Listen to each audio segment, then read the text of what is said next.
दोस्तों, क्या आप स्टॉक मार्केट में इन्वेस्टमेंट करना चाहते हो और आप जानना चाहते हो कि अगर स्टॉक मार्केट में इन्वेस्टमेंट करना है तो आपको उसके लिए क्या क्या करना होगा।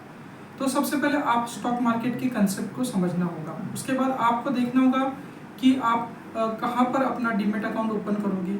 ओके, सो देखो, सबसे पहले आप समझ लीजिए स्टॉक मार्केट के कंसेप्ट के बारे में। स्टॉक मार्केट में अगर आप पैसा लगाओगे तो वहाँ पर आपको क्या करना है, कोई भी कंपनी का स्टॉक आप बाय करते हो लो प्राइस पे। एग्जांपल्स के लिए आपने SBI बैंक का स्टॉक 500 रुपये में बाय किया और आफ्टर 6 मंथ और 1 ईयर्स के बाद अगर उसका स्टॉक का प्राइस 800 रुपये हो जाता है, सो इस केस में देखोगे तो आपको यह हो गया। तो यही कंसेप्ट है स्टॉक मार्केट का कि आप स्टॉक को बाय कीजिए और लॉन्ग टर्म तक उसको होल्ड कीजिए। तो एटलीस्ट आप 6 से 1 साल के लिए होल्ड करो, या फिर आप 3 से 5 साल के लिए भी अगर होल्ड करोगे तो आपको और अच्छा प्रॉफिट हो सकता है। तो चलो हम सीखते हैं कि कैसे आप ये लॉन्ग टर्म इन्वेस्टमेंट वगैरह कैसे करोगे।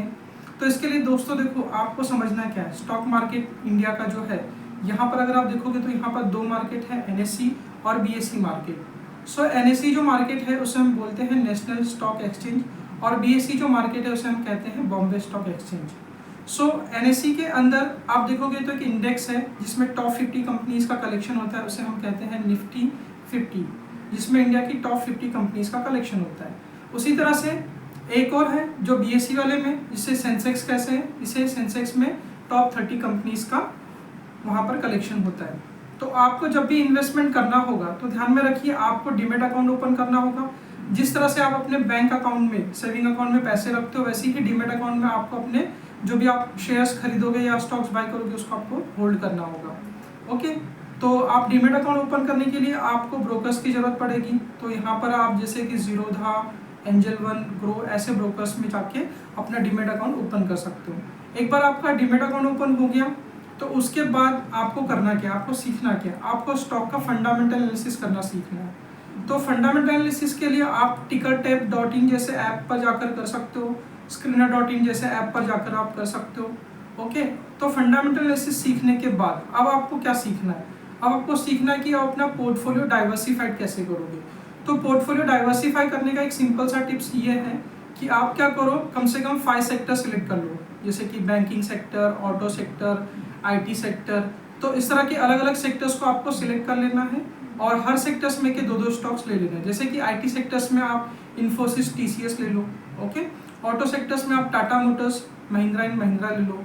इसी तरह से और भी सेक्टर है, जैसे FMCG सेक्टर्स में आप ITC ले लो। ओके, और फार्मा सेक्टर्स में आप सिप्ला और सन फार्मा के लिए जा सकते हो। ऐसे तो बहुत सारे सेक्टर्स को आप क्या कर सकते हो, उसमें से कोई 5 to 6 सेक्टर्स पकड़ लो। ओके, जैसे कि बैंकिंग, फाइनेंस, और हर सेक्टर्स के 2-2 स्टॉक्स लेके रख लो। अगर इस तरह से आप रखते हो तो आपके स्टॉक, समझ लो आपने 10 सेक्टर पकड़ लिए और हर सेक्टर्स में के 2-2 स्टॉक्स ले लिए, तो आपके पोर्टफोलियो में कितने स्टॉक्स हो जाएंगे, 20 स्टॉक्स। तो आप ध्यान में रखिए, आपके पोर्टफोलियो में 20 से 25 स्टॉक्स ही रखिए। तो ये पोर्टफोलियो डाइवर्सिफाइड करना समझ में आ गया।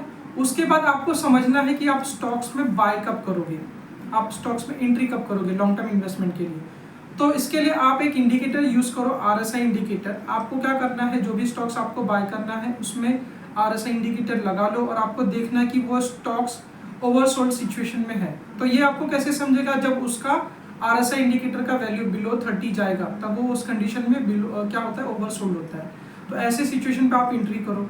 या आपको ये ध्यान में रखना है कि निफ्टी 50 के स्टॉक्स में अगर कोई स्टॉक्स में गिरावट आती है, उसमें 2 से 10% की गिरावट आती है, तो उस टाइम पे एक सही टाइम होता है उसमें कुछ क्वांटिटी बाय करने का। तो यहाँ पर भी आप ध्यान में रखो कि आप पूरी क्वांटिटी एक साथ में बाय नहीं करोगे, आप यहाँ पर क्या करोगे, थोड़ी थोड़ी क्वांटिटी बाय करोगे। एग्जांपल्स के लिए अगर आपको 20 क्वांटिटी बाय करनी है तो आप उसको डिवाइड कर दोगे 4 पार्ट्स में। फॉर एग्जांपल, मंडे आपने 5 क्वांटिटी ले लिया, फिर आपने कुछ दिनों के बाद देखा स्टॉक्स में फिर से गिरावट आई, फिर आपने 5 क्वांटिटी ले ली। इस तरह से आप थोड़ी थोड़ी क्वांटिटी करके उस 20 क्वांटिटी को कंप्लीट करोगे। बट ये आपको सिर्फ निफ्टी 50 के स्टॉक्स में ही करना है, क्योंकि निफ्टी 50 के स्टॉक्स का फंडामेंटल बहुत अच्छा होता है। ओके, तो एज अ बिगिनर आपको ये सारी चीज़ों को फॉलो करना चाहिए। और भी चीज़ों को इसके बारे में सीखना है आपको, तो आप हमारे चैनल को लाइक एंड सब्सक्राइब करके रखिए।